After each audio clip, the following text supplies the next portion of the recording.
আপনাকে স্বাগত জানাচ্ছি বিশ্বযোগে। এই যে পরিবর্তনের কথা বলেছেন যুক্তরাজ্যের নতুন প্রধানমন্ত্রী স্টারমার, কি ধরনের পরিবর্তন আসতে যাচ্ছে বলে মনে করেন আপনি? ধন্যবাদ। আসলে অনেক দিন ধরে, প্রায় 14 বছর ধরে কনজারভেটিভ পার্টি ক্ষমতায় ছিলেন এবং বিশেষ করে প্যান্ডেমিকের পরে, ব্রেক্সিটের পর থেকে ইকোনমি অনেক স্লো এবং প্যান্ডেমিকের পরে পুরো ব্রিটেনের অর্থনীতি, মানে ওয়েস্টার্ন ওয়ার্ল্ডের অর্থনীতি ধুঁকছে।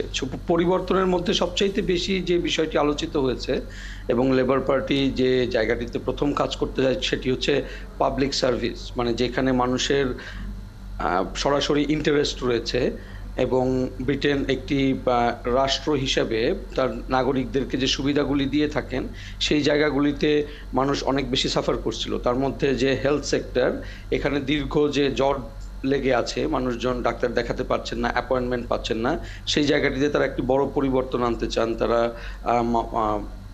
প্রতি সপ্তাহে 40,000 বেশি অ্যাপয়েন্টমেন্ট দিতে চান, ডাক্তাররা যাতে উইকেন্ডেও কাজ করেন সেই জায়গাটি তারা নিশ্চিত করতে চান এবং প্রাইভেট সেক্টরকে ইনভলভ করতে চান যাতে এই জায়গাটিতে দ্রুত গতি আসে।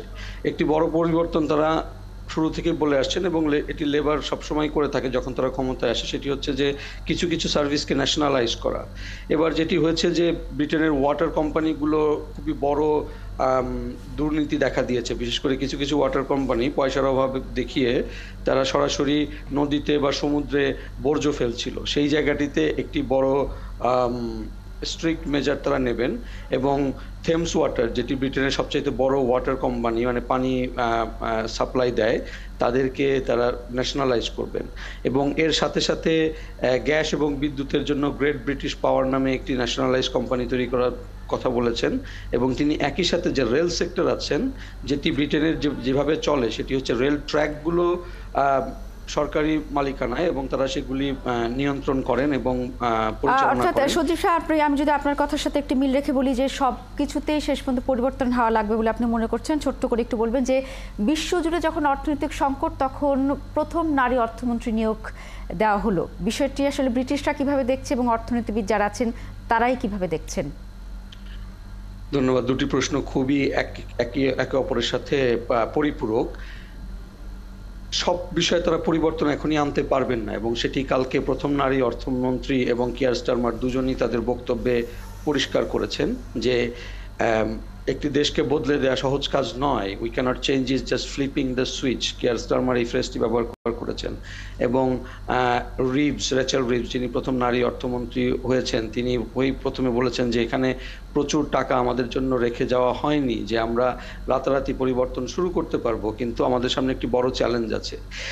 নারী অর্থমন্ত্রীর যে জায়গাটা, এখানে তেমন কোনো নেতিবাচক নেই। ব্রিটেনে নারীরা বড় পদে পেয়েছেন, এটি অনেক আগে থেকেই। অর্থমন্ত্রীর জায়গাটিতে আগে কেউ কখনো আসেননি, কিন্তু রেচেল রিভসের ভালো ট্র্যাক রেকর্ড রয়েছে। তিনি শ্যাডো অর্থমন্ত্রী, মানে অপোজিশনে যেটা থাকেন, তিনি দীর্ঘদিন ধরে সেখানে শ্যাডো চ্যান্সেলরের দায়িত্বে ছিলেন এবং তিনি এর আগেও ব্যাংকিং সেক্টরে, অর্থ সেক্টরে কাজ করেছেন।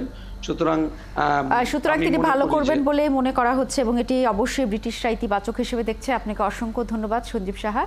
দর্শক, আমাদের সাথে কথা বলছিলেন BBC media research manager Sanjeev Saha. আমরা ব্রিটেন নির্বাচনের পরবর্তী যে সরকার গঠন সেই বিষয়ে সবশেষ তথ্য জেনে নিলাম।